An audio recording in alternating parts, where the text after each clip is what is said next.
Good morning. નામ દેસાઈ રેણુકા. એક tuition teacher હતી અને સાથે સાથે બિઝનેસ સ્ટાર્ટ કર્યો હતો. 1 વર્ષ મારા સગા બેને મને બિઝનેસ બતાવેલો, પણ 1 વર્ષ ના પાડેલી. કારણ કે ભાઈ પહેલા ઘણી કંપની એવી આવેલી કે ભાઈ જેમાં ઇન્વેસ્ટમેન્ટ કરેલું અને પછી કોઈ સક્સેસતા મળી નહોતી. એટલા માટે એવું હતું કે ભાઈ બધી કંપની સરખી હોય. પણ સગા બેને બિઝનેસ બતાવ્યો ને ત્યારે એવું હતું કે પોતે સિલાઈ મશીનનું કામ કરતા અને અમે ટ્યુશન ટીચર હતા. એટલે ટ્યુશન ટીચર હોય ને એટલે એટલું અંદરથી કોઈ થોડું એવું હોય કે ભાઈ હું તો એનાથી બેસ્ટ કામ કરું છું.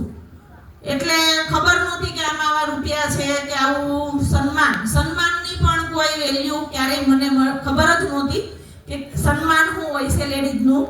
પણ આ મીટિંગમાં આવી પહેલી વાર સોનલબેનનું ડાયમંડનું સેલિબ્રેશન હતું ત્યારે ફર્સ્ટ વાર હું મીટિંગમાં મને બેસાડેલી. ત્યારે મને એવી વાત કરેલી કે મારા ઘરે પ્રસંગ હોય અને હું તને બોલાવું, તું આવે કે ના આવે? તો કહું ભાઈ બેન છો અને પ્રસંગ હોય તો હું પહેલા ઊભી રહું. તો હસબન્ડે ના પાડી હતી, પણ છતાં એવું હતું કે એનું ફંક્શન છે તો મને જવા દો. તો ફંક્શનમાં ગઈ ને ત્યારે મને સ્ટેજ પર સોનલબેન કઈ પણ જરા પણ ફીલ ના આવી કે સ્ટેજનું શું હોય છે. ખબર નહોતી કે સ્ટેજ શું કહેવાય.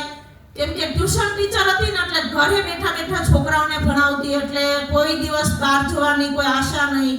સપના હતા પણ સપનાને ક્યારેય આંખે જોયેલા નહીં કે ભાઈ સપના પૂરા ક્યારેય થતા નથી. સપના જોવાના હોય છે, સપના વાત કરવાના હોય છે, પણ સપના ક્યારેય અચીવ થતા નથી. એ જ ફિલિંગ હતી. પણ ત્યાં સ્ટેજ પર ગઈ ને તો મારા બેન બોલતા હતા ને તો એના ઉપર તો મને એટલું બધું હતું નહીં. પણ ત્યાં ઘણી લેડીઝ એવી હતી કે જે ભણેલી નહોતી.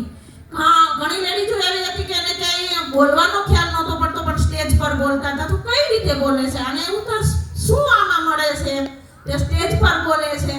ઘરે આવી હસબન્ડને વાત કરી તો શું કહેવાય કે ભાઈ મીટિંગમાં આવીએ ને એટલે બહુ મોટિવેશન આવી જાય, અંદરથી એક ફીલ થઈ જાય કે નહીં કંઈક કરવું છે. પણ ઘરે આવીને એટલે હવા નીકળી ગઈ કે જે પણ હોય તારા બેન જે પણ કરતા હોય આપણે કંઈ કરવાનું નથી. નહીં તો વાંધો નહીં, હવે તમે કહો એ જ કરવું પડશે.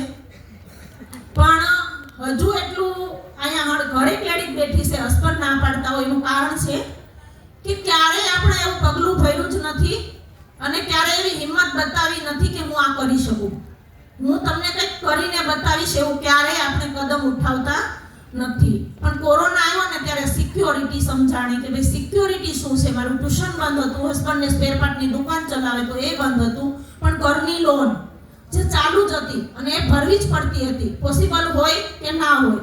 પણ ત્યારે ખબર પડી કે સિક્યોરિટી ઇન્કમ, કેમ કે મારા હસબન્ડ મારા સોનલબેન જેના હસબન્ડ મારા જીજાજી જેને કોરોના થયેલો, તો કોરોના થયેલો ને તો છતાં એની ઇન્કમ જોઈ, તો ઇન્કમ જોઈને મારા હસબન્ડને થોડુંક તો એવું થયું કે આ તો એવું શું છે કે અત્યારે કોઈ વર્ક નથી અને ઇન્કમ આવે. ઘરે આવ્યા, વાત કરી, પણ એવું કીધું કે તારે કરવું હોય તો કર, હું તારો સપોર્ટ કરીશ. એટલે બેક સપોર્ટ થોડો મળ્યો કે મને એમ થયું કે તું જા. બસ એટલું મળ્યું ને એટલે મને ખબર હતી કે મને પાંખ આવી ગઈ. પાંખ આવી ગઈ તો પરિવારનો પણ સપોર્ટ લીધો. પરિવારને પણ એટલું કીધું કે ભાઈ હું બિઝનેસ કરવા જઈ રહ્યું છું, મને થોડો સપોર્ટ આપજો. કેવો સપોર્ટ? આશીર્વાદ. મારે તો મારા આશીર્વાદ જોઈ, મારા મમ્મી પપ્પાના, મારા સાસુ સસરાના કંઈક આશીર્વાદ હશે. એ મને વેસ્ટેજ બિઝનેસ મળ્યો.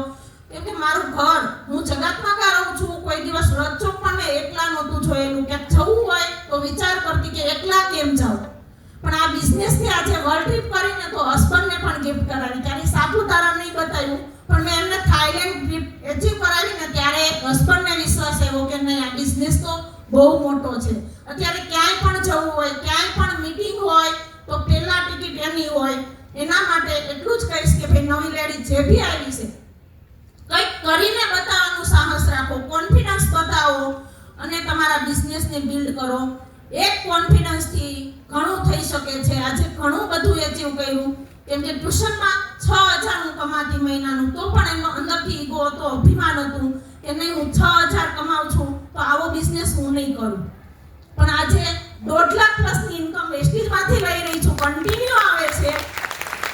અને 2 વર્લ્ડ ટ્રીપ કરેલી, 10 લાખની કારનું પણ ક્યારેય સપનું નહોતું જોયું. ભવિષ્યમાં કાર મેળાની કાર લઈશું એવું નક્કી કરેલું, પણ હસબન્ડને 10 લાખની કારને જ્યારે નવી ગિફ્ટ કરીને ત્યારે અંદરથી એને પણ એટલી ખુશી થઈ, એક એવું લાગ્યું કે ચમત્કાર છે. તો એ ચમત્કાર ક્યાંથી આવ્યો?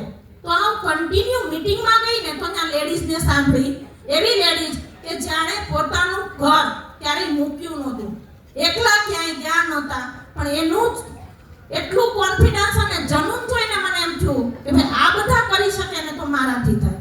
હું ટ્યુશન ટીચર હતી તો આજે મારા ટીમમાં કેટલા ટ્યુશન ટીચર છે નહીં મને ખ્યાલ નથી, સ્કૂલ ટીચર છે. તો આ બિઝનેસ ડુપ્લિકેશનનો છે. એક સાહસ લેવાનું છે, નક્કી કરવાનું છે કે નહીં કંઈક તો કરવું છે. તો ટીમમાં પણ એવી લેડીઝો છે કે જે અત્યારે કાર એચીવર્સ છે, જબરદસ્ત કમાઈ રહી છે, લાખ પ્લસના ચેક લઈ રહી છે. થેન્ક યુ વિશ્વ.